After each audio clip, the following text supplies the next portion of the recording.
இன்றைக்கி நம்ம அட்டகாசமான சுவையில் மிளகு பூண்டு குழம்பு எப்படி செய்கிறதுன்னு பார்க்கலாம்.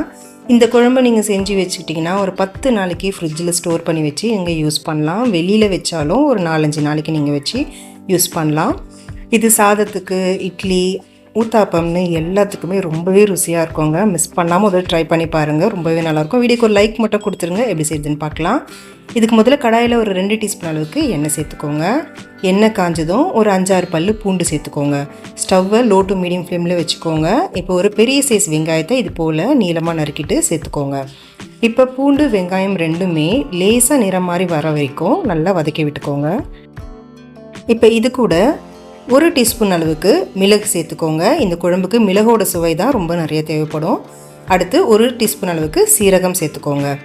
இப்போ மிளகு சீரகம் லேசாக பொரிஞ்சு வர அளவுக்கு ஒரு 1-2 நிமிஷத்துக்கு மட்டும் இதை வதக்கி விட்டிங்கன்னா போதும்.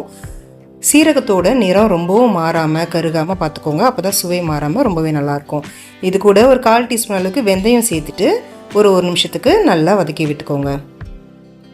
இப்போ அடுத்ததாக 2 பழுத்த தக்காளி சேர்த்துருக்கேங்க. இது மீடியம் சைஸ் தக்காளி தான், அதனால் நான் 2 சேர்த்துருக்கேன். நீங்கள் ரொம்ப பெரிய சைஸ் தக்காளி சேர்க்குறதா இருந்தால் 1 கூட போதும்.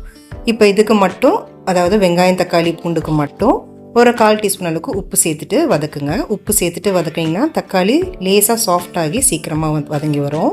பாருங்கள், இந்த அளவுக்கு வதங்கி வந்த பிறகு இதை நல்லா ஆற வச்சுட்டு மிக்சர் ஜாரில் சேர்த்து தண்ணி எதுவும் சேர்க்க வேண்டாம், நல்லா மைய அரைச்சி தனியாக எடுத்து வச்சுக்கோங்க. இப்போ அடிகனமான கடாயை வச்சுக்கோங்க. இதில் ஒரு 5 டேபிள் ஸ்பூன் அளவுக்கு நல்லெண்ணெய் சேர்த்துக்கோங்க. இந்த குழம்பு நல்லெண்ணெயிலலாம் ரொம்பவே நல்லாயிருக்கும். எண்ணெய் காஞ்சதும் 1/2 டீஸ்பூன் கடுகு சேர்த்துக்கோங்க. கடுகு நல்லா பொரிஞ்சு வந்த பிறகு ஒரு 20 பல்லு பூண்டு சேர்த்துக்கோங்க. இந்த குழம்புல பூண்டு அதிகமாக சேர்த்திங்கன்னா சுவை நல்லாயிருக்கும். இது கூட ஒரு 2 கொத்து கருவேப்பிலையும் சேர்த்துட்டு ஸ்டவ்வை நல்லா மீடியம் ஃப்ளேமில் வச்சு நல்லா வதக்கி விடுங்க. பூண்டு இதிலேயே பாதி அளவுக்கு நல்லா வெந்து வந்துடும். ஒரு 2 நிமிஷத்துக்கு கைவிடாமல் நல்லா கலந்து விட்டிங்கன்னா பாருங்கள், இந்த அளவுக்கு லேசாக நிறம் மாதிரி வதங்கி வந்த பிறகு ஒரு பெரிய சைஸ் வெங்காயத்தை நல்லா பொடியாக நறுக்கிட்டு இது கூடவே சேர்த்துக்கோங்க. உங்கள்கிட்ட சின்ன வெங்காயம் இருந்துச்சுன்னா நீங்கள் ஒரு 20 சின்ன வெங்காயத்தை ஒன்றும் பாதியமாக நசுக்கிட்டோ இல்லை நறுக்கிட்டோ நீங்கள் சேர்த்துக்கலாம். சின்ன வெங்காயம் சேர்க்கும் போது சுவை இன்னமும் நல்லாயிருக்கும். இப்போ இது நல்லா வதக்கி விடுங்க. வெங்காயத்தோட நிறம் லேசாக நிறம் மாதிரி வதங்கி வந்த பிறகு நம்ம அரைச்சி வச்சுருக்க அந்த வெங்காயம் தக்காளி விழுதுருக்கு இல்லையா, அதை சேர்த்துக்கோங்க. சேர்த்துட்டு இப்போ தண்ணி எதுவும் சேர்க்காம எண்ணெயிலேயே இந்த மசாலாவை நல்லா ஒரு 2 நிமிஷத்துக்கு கைவிடாமல் நல்லா, இப்போ பாருங்கள் மசாலா நல்லா வெந்துட்டு எண்ணெய் பிரிஞ்சு வந்திருக்கும். நல்லா திக்கான பதத்துலேயும் இருக்கும். இப்போ இது லேசாக ஒரு முறை நல்லா கலந்து கொடுத்துக்கோங்க. லோ டு மீடியம் ஃப்ளேமில் வச்சு தான் இந்த மசாலாவை நீங்கள் வதக்கணும். அப்போ தான் இந்த மசாலா நல்லா திக்கான பதத்துக்கு வெந்து வரும். இப்போ 1/4 டீஸ்பூன் அளவுக்கு வெறும் மிளகாய் தூள் சேர்த்துக்கோங்க. நம்ம ஏற்கனவே மிளகு சேர்த்துருக்கோம், அந்த காரத்துக்கு ஏற்ப தான் நான் இந்த காரம் சேர்த்துருக்கேன். இது கூட 2 டீஸ்பூன் அளவுக்கு மல்லித்தூள் சேர்த்துக்கோங்க. அடுத்ததாக தேவையான அளவுக்கு உப்பு சேர்த்துக்கோங்க. நம்ம ஏற்கனவே வெங்காயம் தக்காளி வதக்கும் போது கொஞ்சமாக உப்பு சேர்த்துருக்கோம். இப்போ நான் ஒரு 1/2 டீஸ்பூன் அளவுக்கு சேர்த்துருக்கேன். அடுத்து ஒரு 1/4 டீஸ்பூன் அளவுக்கு மஞ்சள் தூள் சேர்த்துக்கோங்க. 1/2 டீஸ்பூன் பெருங்காயத்தூள் சேர்த்துக்கோங்க. இப்போ லோ ஃப்ளேமில் வச்சுட்டு மசாலா எல்லாத்தையும் நல்லா வதக்கி விடுங்க. 2-3 நிமிஷத்துக்கு எண்ணெயிலேயே இந்த மசாலா நல்லா வதங்கி வரட்டும்.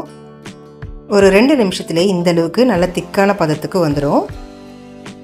இப்போ மிக்சர் ஜாரில் நான் ஒரு 1 கப் அளவுக்கு தண்ணி சேர்த்துட்டு அதையும் இது கூட சேர்த்துக்கிறேன்.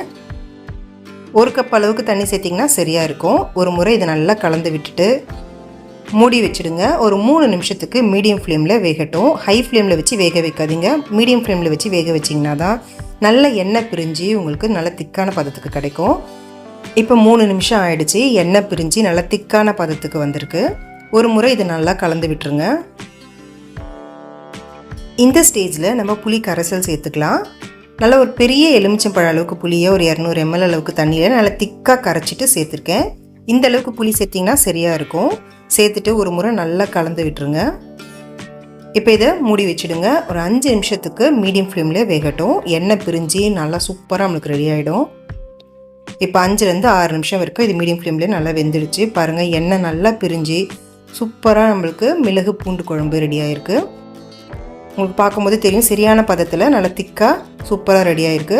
இது ஒரு முறை நல்லா கலந்து கொடுத்துருங்க.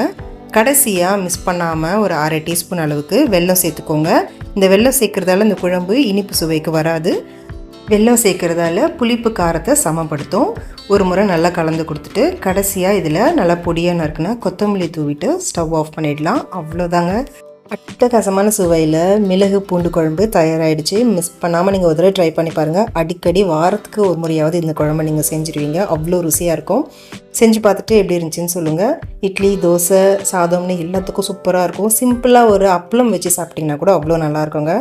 இந்த வீடியோ உங்களுக்கு ரொம்ப பிடிச்சிருந்துச்சுன்னா ஒரே ஒரு லைக் மட்டும் பண்ணிவிட்டு உங்கள் ஃப்ரெண்ட்ஸ் கூட இந்த வீடியோ ஷேர் பண்ணிக்கோங்க. Thank you friends.